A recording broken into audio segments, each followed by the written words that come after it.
Hello students and aspirants, स्वागत है आपका हमारे YouTube channel daily GS dose पर। हमेशा की तरह एक बार फिर हम आपके सामने हाजिर हो गए हैं अपने updated content current affair video के साथ। तो चलते हैं अपने सवालों की तरफ। आज है तारीख 1 अक्टूबर और हम लेके आ गए हैं आज के मोस्ट इंपॉर्टेंट करंट अफेयर्स। पहला सवाल कह रहा है कि world vegetarian day is observed on. तो आज है तारीख 1 अक्टूबर और आज मनाया जाएगा वर्ल्ड वेजिटेरियन डे। जो लोग भी वेगन हैं, जो लोग भी नॉन वेज का कंजम्पशन नहीं करते हैं, कंज्यूम नहीं करते हैं, उसे आज उनका दिन है।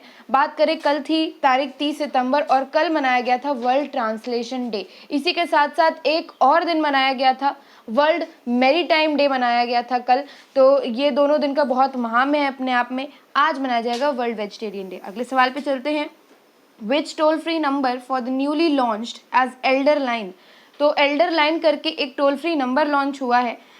उसको लॉन्च किया है ministry of social justice and empowerment ने। बात करें कि एल्डर लाइन करके नाम क्यों रखा गया है, क्योंकि ये जो हेल्पलाइन नंबर है ये खुला रहेगा 12 घंटे के लिए एक दिन में, यानी सुबह 8 से रात 8 बजे तक ये नंबर खुला रहेगा। और ये जो भी सीनियर सिटीजन्स हैं उनको हेल्प प्रोवाइड करेगा, उनको इमोशनल सपोर्ट प्रोवाइड करेगा। अगर वो कोई भी बेसिक इन्फॉर्मेशन या गाइडेंस चाहते हैं तो वो भी प्रोवाइड करेगा। और कई बार अगर वो किसी ऐसी रेस्क्यू की सिचुएशन में फंसे हैं तब भी उनको मदद प्रोवाइड की जाएगी अगर वो इस टोल फ्री नंबर का यूज़ करेंगे और कॉल पर बात करेंगे। तो क्या है टोल फ्री नंबर? 14567। चलते हैं अगले सवाल पे।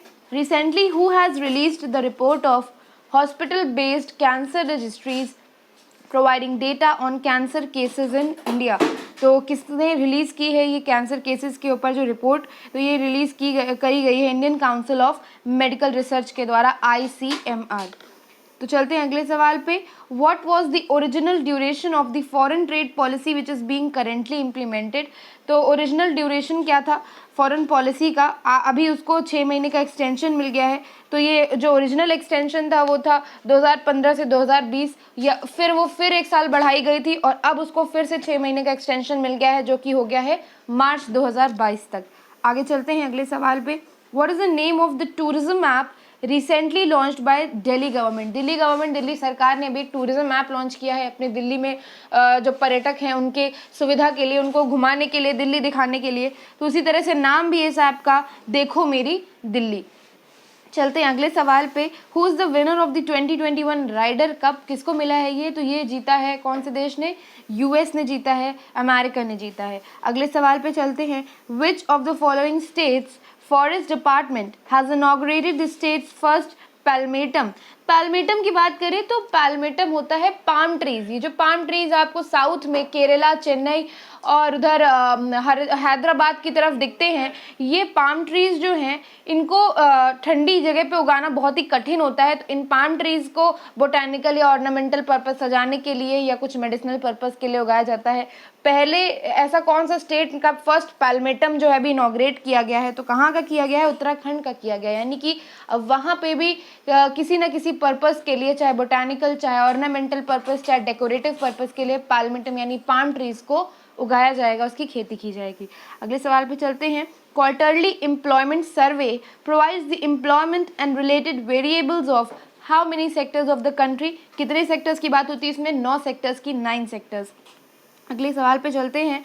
The winner of UNHCR Nansen refugee award for 2021। Awards बहुत इंपॉर्टेंट हैं, पेपर में ये पूछे जाते हैं अक्सर, जो भी करंट के रिसेंट अवार्ड्स होते हैं। जो UNHCR नैन्सेन रेफ्यूजी अवार्ड किसको मिला है? ये मिला है the Jeel Albena Association for Humanitarian Development, Yemen में। चलते हैं अगले सवाल पे।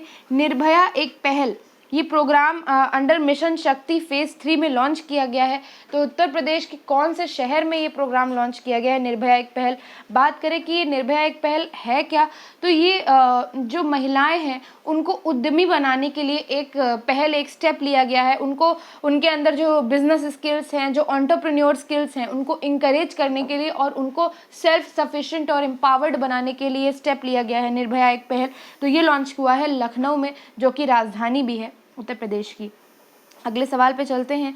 Where is the national institute of biotic stress tolerance located? ये इंस्टीट्यूट कहाँ देखा जाता है? National institute of biotic stress tolerance, ये है रायपुर में। चलते हैं अगले सवाल पे। वर्ल्ड मेरीटाइम डे, मैंने अभी आपसे बताया कि जो वर्ल्ड मेरीटाइम डे है इसको कल देखा गया था, यानी इसको कल मनाया गया था। 30 सितंबर को इसको सेलिब्रेशन हुआ था। इसी के साथ साथ वर्ल्ड ट्रांसलेशन डे भी कल मनाया गया था। चलते हैं अगले सवाल पे। Recently who has been honoured with the Shanti Swarup Bhatnagar prize in physics? तो किसको मिला है शांति स्वरूप भटनागर प्राइज फिजिक्स में हाल ही में? तो ये मिला है डॉक्टर कनक सना को। अगले सवाल पे चलते हैं। World's first women's majority parliament is elected in which country recently? यानी कि विश्व की ऐसी पहली पार्लियामेंट जहाँ पे फीमेल मेजॉरिटी ने पछाड़ दिया है मेल मेजॉरिटी को, और अब जो फीमेल नंबर है उस पर्टिकुलर पार्लियामेंट में वो सबसे ज़्यादा हो गया है। तो कहाँ पे ये रिकॉर्ड सेट हुआ है सबसे पहली बार? तो ये सेट हुआ है आइसलैंड में। बात करें आइसलैंड की राजधानी की तो रेकजैविक इसकी राजधानी है। तो इसी के साथ अगले सवाल पे चलते हैं। Who has been appointed as the new president of all India management associated? तो कौन अपॉइंट किए गए हैं? CK रंगनाथन। तो इसी के साथ हमने अपने मोस्ट इंपॉर्टेंट करंट अफेयर्स को ख़त्म कर लिया है और हम आ गए हैं अपने सेक्शन पे वर्ड ऑफ द डे पे। वर्ड ऑफ द डे पे हम इंट्रोड्यूस करते हैं इंग्लिश का एक ऐसा वर्ड जो आपकी वोकैबुलरी बढ़ाने के लिए सहायक होता है। और कभी भी अगर इंग्लिश का कोई भी क्वेश्चन या कोई भी सेक्शन आपके पेपर्स में आ रहा है तो आप इजीली इस वर्ड को फिल इन द ब्लैंक्स में फिल कर सकते हैं इसका अर्थ जानते हुए। तो आज का जो वर्ड है वो है इवेड। इवेड का अगर आप देखें तो इवेड का मतलब होता है बचना, यानी टल जाना या किसी चीज़ को टाल देना या बच जाना। और इसी तरह से इसका मीनिंग दिया हुआ है एल्यूड, यानी बच जाना। सिनोनिम्स की बात करें, पर्यायवाची की बात करें तो अवॉइड, यानी कि किसी चीज़ को आप अवॉइड कर दे रहे हैं, उस खतरे से या वो किसी चीज़ से आप बच जा रहे हैं, टाल दे रहे हैं उस चीज़ को। डॉज का भी यही अर्थ होता है। बात करें विलोम की, एंटोनिम की, तो कन्फ्रंट। कन्फ्रंट माने होता है किसी भी चीज़ का सामना करना आगे से और बिना भय के। तो कुल मिला के इवेड हो गया कि किसी चीज़ को आप टाल रहे हैं, आप बच रहे हैं उससे, भाग रहे हैं आप उससे। और कन्फ्रंट मतलब होता है जस्ट उसका अपोजिट, यानी विलोम, सामना करना। आप हम इसको सेंटेंस के फॉर्म में यूज़ करके देखेंगे कि जो इवेड शब्द है उसको सेंटेंस के फॉर्म में कैसे यूज़ किया जा सकता है।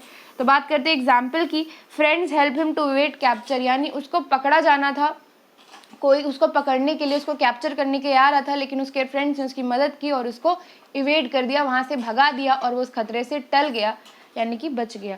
तो इसी के साथ हमारा वर्ड ऑफ द डे खत्म होता है। मैं होप करती हूँ कि मैं आपको इसका मीनिंग, एंटोनिम, सिनोनिम समझाने में कैपेबल रही होंगी। आपको ये पूरा एग्जाम्पल, इस वर्ड को कैसे यूज़ करना है, सब समझ में आया होगा। चलते हैं हम अपने होमवर्क की सेक्शन की तरफ। कल एक होमवर्क दिया था मैंने, टिस्को कंपनी के कह सकते हैं कि इसको कब स्टैब्लिश किया गया था, इसके फाउंडर कौन थे, तो इसके बारे में सारा मेरा एक क्वेश्चन था जो कि पुराने पेपर में आ चुका है। बात करते हैं टिस्को कंपनी की, तो इसको अब कहा जाता है टाटा स्टील लिमिटेड। फॉर्मरली, यानी पहले इसका नाम था Tata and iron steel company limited TISCO, तो अब इसको टाटा स्टील लिमिटेड कहा जाता है। स्टील लिमिटेड से आप समझ ही रहे होंगे कि ये स्टील का उत्पादन करता है और इनका लगभग क्रूड स्टील का जो प्रोडक्शन होता है एक साल में वो अप्रॉक्सीमेटली जाता है 34 मिलियन टन तक, 34 मिलियन टन, जो कि अपने आप में एक बहुत बड़ा सेक्टर खुद में ही कैरी करता है स्टील ओरिएंटेड। बात करें कि इसके हेडक्वार्टर्स कहाँ हैं, तो टाटा स्टील लिमिटेड के हेडक्वार्टर्स हैं मुंबई में। इसको फाउंड किया था, इसके फाउंडर थे जमशेद जी टाटा, और इस्टेब्लिशमेंट इसका हुआ था 26 अगस्त 1907 में, 1907 में। तो इसी के साथ इसकी जो मेन कह सकते हैं जो प्लांट है जहाँ पे इसका प्रोडक्शन होता है वो है जमशेदपुर, झारखंड में। तो आज का जो सवाल है, हमने कल के होमवर्क को पूरा एक्सप्लेन किया। मैं उन लोग की सराहना करती हूँ जिन्होंने कमेंट के सेक्शन में अपने आंसर्स बताए हमारे होमवर्क के वीडियो को। I appreciate you people, thank you for being so indulgent in our videos. आज का जो होमवर्क है वो है what is the name of the tropical cyclone in China sea. ये सवाल आया है SSC CGL के पेपर में 2017 में। पूछ रहा है कि जो चाइना सी में जो ट्रॉपिकल साइक्लोन होते हैं उनका पर्टिकुलर क्या नाम होता है। 4 ऑप्शंस हैं, हरिकेन्स, टॉर्नेडो, ट्विस्टर या टाइफून। इन 4 नाम में से कौन सा नाम है जो ट्रॉपिकल साइक्लोन्स का है जो चाइना सी में आते हैं। तो मैं उम्मीद करती हूँ कि इस क्वेश्चन का जवाब आप कमेंट सेक्शन में हमें ज़रूर देंगे। रियल कमेंट को, रियल आंसर को हम करेंगे पिन, और कल इसके आंसर्स को हम कल वाले डेली करंट अफेयर्स के वीडियो में डिस्कस करेंगे। उम्मीद करते हैं आपने ये पूरा वीडियो देखा होगा, आपने थोड़ा सा समय निकाल के आज के करंट अफेयर्स के साथ आप अपडेट हो गए होंगे। मिलते हैं आपसे अगले वीडियो में, विदा लेते हैं। तब तक के लिए boost your preparation, subscribe our channel daily GS dose, and thank you for watching.